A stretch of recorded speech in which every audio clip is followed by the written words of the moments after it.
سلام كبرات تخاتلتي داسني اكستران حجاب استدالو زيناتات حيلتات تግራይ ከበት ብረቶም አረኪበም ምህላው መግለጹ በዛዕባ ኤርትራና ማህበረሰብ ዓለም ዝቀረበ ጻውዒት መራሄ ኬንያ በዛዕባ ኤርትራ ዝገብረ ዘሎ መንቀሳቀስ ብዝምልከት ወጪ ዘሎ ዜና መስርሕ ፍርዲ ብዘይ ሕጋዊ ምስጋር ደቂ ሰባት ዝተኸሰሰ ኤርትራዊ ተወልደ ጎይቶም ሎሚ ጀሚሩ ምህላው መግለጹን ቻይና ከም ግብረ መልሲ ኣብ ልዕሊ በጻሕቲ ጃፓንን ደቡብ ኮርያን ወሲዳቶ ዘላ ስጉምትን ዘጠቃለለ ክኸውን እዩ ኣብዛ ቻናል ድማ ናይ ወትሮ ተኸታተልትን ምዃን ሰብስክራይብ ክትገብሩን نتني دول ملكت كتوقن بخبري عدمكم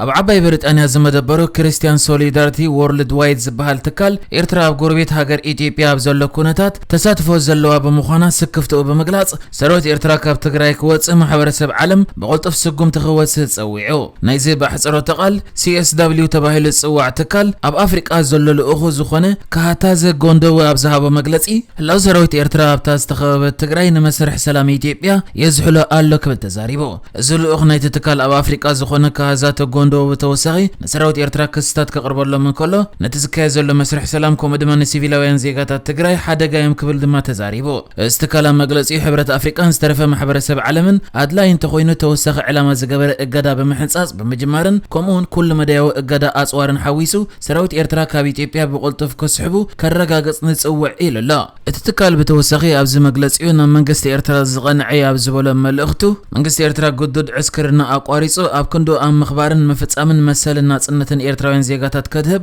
ኣብ መወዳእታ ድማ ጽዒሮም ዝረኸብዎ መኽሰብ ከስተማቕሩ ከም ዝኽእሉ ከረጋግጽ ነላ በመባል መሕጽንታ ድሕሪ ምቕራብ ሓይልታት ኤርትራ ካብ ኢትዮጵያ ከም ሰሓቡ ዝገልጽ ጸብጻባት ሓቅነት የብሉን በመባል ሰራዊት ኤርትራ ገና ኣብ ኢትዮጵያ ከም ዘለው ጽሒፉላ بمسرتتي بخلت حدار أمانغ فدرال منغستن تግራይን ዝተበጽሐ ውዕል ሰላም ሓይልታት ትግራይ ከቢድ ብረቶም ከረክቡ ጀሚሮም ከም ዘለው ማዕከን ዜና ሮይተርስ ጽሒፉ ኣብቲ ወጪ ዘሎ ዜና ድማ ሓይልታት ትግራይ ከቢድ ብረቶም መንግስቲ ፈደራል ዘረከቡ ኣብ ኣግላዕ እትበሃል ካብ መቐለ ኣብ ሰሜናዊ ምብራቕ ኣብ ናይ 30 ኪሎ ሜትር ርሕቀት ኣብ እትርከብ ዓዲ ከም ዝተፈጸመ ክገልጽ እንከሎ ኣብቲ ስነ ስርዓት ምርኽኻብ ድማ ኣባላት ክልቲኦም ወገናትን ልኡኽ ኢጋድን ዝሓቆፈ ተቆጻጸር ጉጅለ በኣካል ከም ዝነበረ ተገሊጹ ኣብቲ መስርሕ ምርኽኻብ ንሓይልታት تግራይ ወኪል ዝተሳተፈ ሙልጌታ ገብረ ክርስቶስ ኣብዛሃቦ መግለጺ እቲ መስርሕ ምርካብ ኣመምላ ሰላም ዓበተራ ከም ዝጻወት ገሊጹ ንሱ ኣብ መደር ወሲኹ ሰላም ክህልወና እንተኾይኑ ኩሉ ንዝኾነ መተኾታኽ ማዕጾ ክኸፍት ዝኽእል ነገራት ክህሉ የብሉን ዝብል እምነት ሒዝና ኢና ንሰርሕ ዘለና ንኹላትና ሰላም ኣዝዩ ኣገዳሲ ክብል ተዛሪቡ ኣብቲ መስርሕ ዝተረኽበ ወኪል ሰራዊት ፈደራል ኣለመታደሰ ብወገኑ ኩላትና ኢትዮጵያውያን ኢና ንሕናን ሓይልታት ትግራይን ካብ ናይ ምክልኻል ቦታታትና ብሰላም ብምርዳእን ፍቕርን ተኣሊና ኣለና ክብል تزاريبو ኤርትራ ናብ ንጡፍ አባልነት ኢጋድ ክትመለስ ፕሬዝዳንት ኬንያ ጻዕርታት የካይድ ምህላው ተገሊጹ ኤርትራ ናብ ንጡፍ አባልነት ዞባው ውድብ መንግስታት በይናው በዓል ስልጣን ወይ ኢጋድ ንኽትመለስ ፕሬዝዳንት ኬንያ ዊሊያም ሩቶ ዲፕሎማሲያዊ ጻዕርታት የካይድ ከም ዘሎ መርበብ ዜና ዘኢስት አፍሪካን ገሊጹ እቲ መርበብ ዜና ንምንጭታት ዲፕሎማሲ ብምጥቃስ ዘርጊሑ ኣብ ዘሎ ሓበሬታ ኣብ ወንበርነት ኢጋድ ክርከብ ተጽቢት ዝግበረሉ ዘሎ ፕሬዝዳንት ኬንያ ኤርትራ ትኹን ካለ አባላት ዞባው ውድብ ክትንጸል ዘይኮነ ጸገማት በመዝረብ ክፍታሕ ኣለዎ ዝብል ተበጎሰ ወሲዱ ምህላው አረዲዮ ኤርትራ ካብ 1993 ተሒዛ አባል ኢጋድ እኳ እንተኾነት ምስ ምውላዕ ናይቲ ካብ 1998 ክሳብ 2000 ዓመተ ምህረት ምስ ኢትዮጵያ ዝተኻየደ ኩናት አባልነታ ኣደስኪላ ያጸኒሓ እቲ ሃገር ኣብዚ እዋን አባልነታ ሙሉእ በሙሉእ እኳ እንተዘይኣለየት ንጡፍ ኣበርክቶ ኣይጸንሓን ኢትዮጵያ ጅቡቲ ሱዳን ደቡብ ሱዳን ሶማል ኡጋንዳን ኬንያን ዝኣባላቱ ኢጋድ ኣብ ዘካይዶ ዞባዊ ዋዕላታት ባንዴራ ኤርትራ ትስቀል እኳ እንተኾነት ወኪል ኤርትራ ግና ኣይሳተፍን እዩ ኣብ ስልጣን ካብ ዝመጽእ ሚእቲ መዓልታት ኣቕፂሩ ዘሎ ፕሬዝዳንት ኬንያ ዊሊያም ሩቶ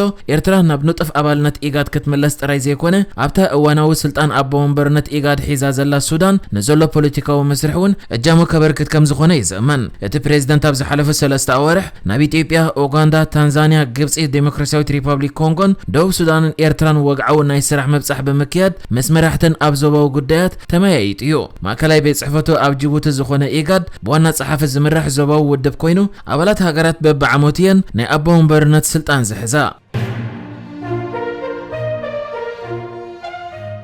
بولي زفلت بزي حقاو مسجار دق سبات تخصص زلو إيرتراو تولد قويتهم أبز حلفك أربع أوارح أبتحت قيد آتيو ناب هاجر هولندا دحر مسجارو لومي أب هاجر هولندا بكتم زوالي أبزو على مجابايا مسرح فردو جميرو مهلا وتقليتو أبتدرو تجمير زلو مسرح فرد تولد قويتهم ديانو أبزهب ومجلسي نتي أبز حلفك أربع معلتات أب سودان أبتحت قيد زاتو كيدان زكارياسون أب هولندا نخفرد نتا أبتحت قيد إتياتو زل هاجر يحلفا خطبو خط مخانا مجلسهم مع كان زينا أسوشيتد بريس حابيرو لا أبتلومي مبرق هولندا بتركب كتما زفل استخيد مسرح فردي اتي بوليد زبل قصل سمز صواع تولد قويتامي تبايلا بتحت قيدا آتي زول تخصصي بمن قد ترجم غيرو ابزهاو مغلصي انا تولد ايكونكن قداينا يمنت مدنغاريا كوينا زلخ بمبال انا تولد ايكونكن كبلي نديانو تزاريبو ازي غنبرنت مسرح فرد زمرحو زلو ديانو اتي بزي حقاو مسغار دق سبات تخصصو ابت مغابايا زو على والقسب تولد قويتام مخانو كمزا امنون منتو زفلط دما مسخخر كم زلو غليصم